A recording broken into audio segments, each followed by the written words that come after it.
주식 투자 심플하게 충분하게 스텝스. 안녕하십니까, 스텝스 한사입니다. 저희 한화투자증권에서 2024년 연간 전망이 발표가 됐습니다. 저희 계좌가 있으신 분들은 앱에서 다운을 받으시면 언제든지 볼 수 있고요. 제가 이제 그 내용, 저희 팀이 저도 쓴 이 내용을 3번에 걸쳐서 좀 설명을 드리려고 합니다. 오늘 말씀드릴 내용은 뭐냐면, 당연히 이제 연간 전망이니까 지수를 많이 궁금해하실 것 같아서 지수 얘기를 좀 드릴 거고요. 이 지수가 어떻게 산출됐는지, 그리고 그 지수의 근거가 되는 매크로 경제에 대한 우리의 뷰는 뭔지를 말씀을 드리고 시작을 하겠습니다. 2024년 S&P 500의 밴드로 저희가 제시하는 숫자는 3,900에서 5,000까지입니다. 그러니까 5,000까지 지수가 올라갈 수 있다고 보고, 만약에 상반기하고 하반기로 나눠서 어느 쪽이 좋을 거라고 물어보시면은 저는 상반기의 지수가 조금 더 좋을 거다라고 생각을 하고 있습니다. 이 5,000, 3,900, 베이스 케이스 4,500 이 지수를 어떻게 구했는지 좀 말씀을 드려야 되는데, 자세한 사항은 리포트에 있지만 간단히만 얘기를 드리면, 첫 번째로는 무위험 이자율은 4%로 저희가 뒀습니다. 그리고 우리가 일드갭이라고 하죠. PR을 결정한 이 일드갭 같은 경우는 1.6%포인트를 썼고요. 지난 과거 평균 수준입니다. 그렇게 해서 PER을 계산을 한 다음에 이 PER을 베어 케이스, 베이스 케이스, 불 케이스로 나눠서 적용을 다 하고요. EPS 같은 경우에도 상황에 따라 가정을 바꿔가지고 각 케이스마다 시나리오별로 숫자를 바꿔서 넣었습니다. 그게 이제 3,900부터 5,000까지의 범위를 만들어 준 것이고요. 이제 여기서 많이들 걱정하시는 게 뭐냐면, 이제 3,900에서 5,000까지를 만드는 과정에서 EPS를 저희가 다 추정치를 넣었고, 그다음에 금리도 4%라는 숫자를 넣었는데, 지금 와서 보면은 과연 내년에 EPS가 잘 나올 수 있느냐에 대한 걱정이 많으실 수밖에 없습니다. 특히 내년의 경제 성장률이 올해보다 떨어진다라고 정말 많은 이코노미스트들이 얘기를 하고 있기 때문에, 과연 정말 시장의 컨센서스가 얘기하고 있는 내년 S&P 500의 성장률인 12%, 올해는 참고로 2%입니다. 요게 과연 나올 수 있느냐에 대한 걱정이 많은 것이죠. 그러니까 경제가 나빠지고 소비가 둔화되고 이러는데 세상에 성장률이 떨어지는데 내년 EPS 성장률이 올해 6배인 게 말이 되니? 라는 당연한 질문이 있는 거죠. 그러면 저희가 주장하는 이 3,900부터 5,000까지의 밴드가 무너지게 됩니다. 왜냐하면 EPS가 예상보다 안 나오는 거니까요. 저희가 그래서 요거에 대한 답을 드리기 위해서, 물론 다음 시간에 생산성 얘기를 하겠지만, 이번 시간에 무슨 얘기를 드릴 거냐면, 이 사람들이 얘기하는 소비 둔화를 인정한다고 했을 때 이 소비 둔화를 이길 수 있는 다른 항목이 뭐가 있을까 제가 고민을 해봤습니다. 만약에 소비가 아닌 다른 쪽에서 조금이라도 개선되는 모습이 나오고 이게 시장 예상보다 좋아지게 되면 내년에 EPS가 잘 나온다라고 하는 이 시장의 예상 또는 저의 추정이 맞을 수가 있는 것이거든요. 그걸 이제 어디서 저희가 찾을 거냐면, 소비가 물론 미국에서 너무 중요하긴 하지만 제조업도 있습니다. 이 제조업이 회복되는 모습이 나올 수 있다면 분명히 사람들이 생각하는 것보다 GDP 성장률이 잘 나올 거라는 거죠. 미국의 GDP 성장률 추이를 보시면, 특히 올해 거를 보면 올해 초에 0.3%였습니다. 그게 지금 2.1%까지 올라온 것이거든요. 그러니까 2022년부터 경제학자들이 계속 경기 침체가 온다라고 했는데 지금까지 안 오고 좋아지고 있는 것은 소비가 너무 좋았던 건데, 이제 드디어 소비가 나빠지기 때문에 정말로 경기가 둔화될 거다라는 거잖아요. 제 대답은 그거는 맞을 수 있지만 제조업이 좋아지기 때문에 상쇄가 될 수 있다라는 겁니다. 그럼 왜 그런지에 대해서 이제 얘기를 드려야 되는데, 저는 재고, 생산, 그 다음에 캐파, 그러니까 생산 능력의 이 사이클이 분명히 개선되는 모습이 나올 수 있기 때문에 제조업이 좋아진다라고 주장을 하고 있습니다. 재고 먼저 보시면 미국의 재고 감소율은 벌써 마이너스에 와 있습니다. 하나 다행인 거는 2000년대 IT 버블이나 2008년의 금융위기 때는 이 재고 감소율이 마이너스 10% 아래로까지 떨어졌었습니다. 그러니까 지금도 재고 증가율이 쭉 떨어지고 있었거든요. 그러니까 사람들이 걱정하기에는 미국의 기업들이 재고를 계속 줄일 건가 보다. 그럼 이게 결국 재고 감소가 계속 확대가 되기 때문에 2000년이나 2008년 같은 위기가 올 수 있다고 걱정을 한 것이거든요. 재고가 많이 떨어진 상태에서 지난 몇 달 동안 재고 감소율이 소폭이나마 개선이 되고 있습니다. IT 쪽만 놓고, IT 하드웨어 쪽만 놓고 보면 아직은 재고 감소율이 마이너스에서 확대가 되고 있긴 하지만 옛날의 재고 감소율, 정말 나쁠 때 재고 감소율에 비해서는 지금 훨씬 작은 편입니다.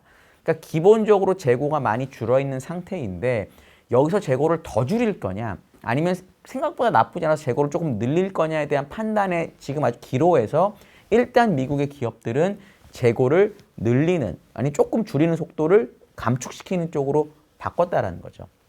물론 최근에 이제 더 데이터가 빨리 나오는 게 이제 ISM 제조업 지수 같은 이런 서베이 지표인데 이 서베이 지표가 다시 지난달에 꺾였습니다. 그리고 이런 재고 지표는 한 달 늦게 나오거든요. 그러다 보니까 선행 지표가 꺾였으니까 재고도 다시 나빠진다고 생각할 수 있지만 요번에 ISM 제조업 지표는 자동차 파업의 영향을 받은 게 분명히 있어서 정확하다라고 저는 보지 않습니다. 그래서 재고 증가율이 이렇게 떨어졌다가 살짝 올라오고 있는 게 실질적으로 미국의 제조업체들, 생산업체들이 생각하고 있는 미국의 뭐랄까 재고나 생산에 대한 뷰라고 보고요.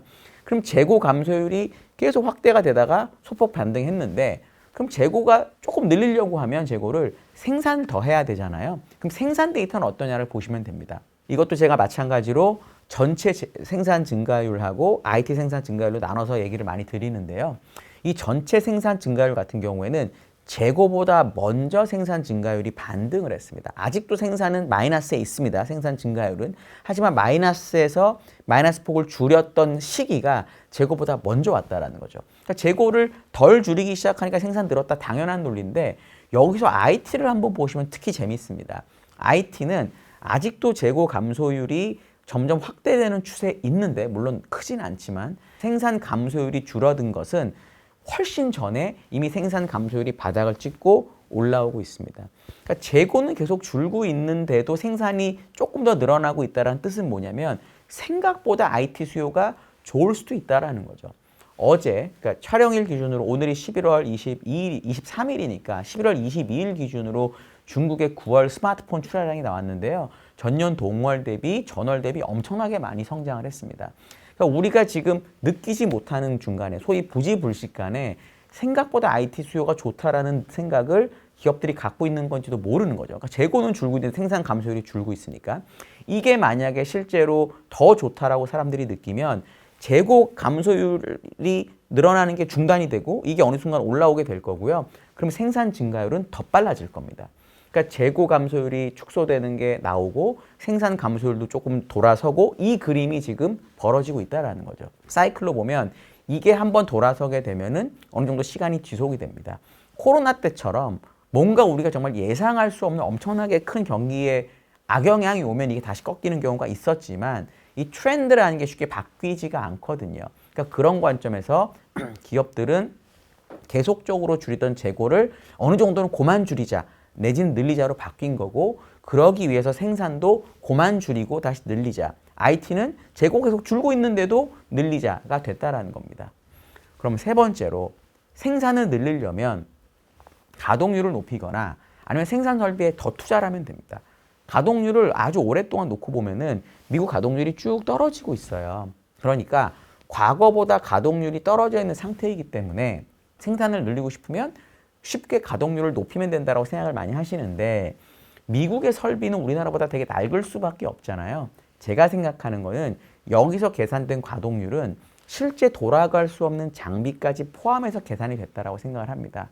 저는 그래서 최근의 추세가 훨씬 중요하다고 보는데 지난 10년으로 놓고 보면은 가동률의 고점이 계속 올라가고 있습니다. 올라갔다 빠졌다 올라갔다 빠졌다 하는데 저점하고 고점이 같이 올라가고 있거든요. 왜냐하면 생산성이 좋아졌기 때문에 이 정도만 생산하고 재고를 조금 가져가도 괜찮을 거야 라는 게 지난 10년의 사이클이었습니다. 근데 이번에 만약에 재고하고 생산하고 이런 부분이 좋아지는 거를 뭐 내년 초든 언제든 확인을 하게 된다면 어떤 일이 벌어질 거냐면 이젠 정말 생산 설비를 늘려야 될 수 있겠다라고 저는 생각을 한다라는 거죠. 3분기 실적 발표를 할 때 메타가 실적 잘 나오고도 그날 하루는 빠졌었거든요. 시간외에서. 왜 그러냐? 기본적으로 메타가 실적을 잘 내고 있었기 때문에 지금까지 해왔던 구조조정을 더 이상 하지 않는다고 말을 했고요. 그리고 투자도 많이 한다라고 했습니다. 마이크로소프트도 AI 관련된 투자에 대해서는 계속 얘기를 했었고요. 알파벳도 마찬가지였습니다. 그러니까 기본적으로 미국에 있는 빅테크 기업들도 지금까지 비용을 줄여서 돈을 벌었던 회사들이 어느 정도 뭐 AI의 영향도 있겠지만 어느 정도는 투자를 더 해가지고 돈을 벌려는 시도가 나온다라는 거죠. 물론 내년 한 5, 6월쯤 됐는데 갑자기 소비가 진짜 너무 안 좋네. 이렇게 되면 다시 투자를 안 하겠죠. 그러니까 저는 그런 부분도 감안해서 내년 상반기가 하반기보다 좋다라고 생각을 하는 건데 일단 기본적인 거는 투자가 한번 시작이 되면 최소한 몇 개월은 간다라는 겁니다.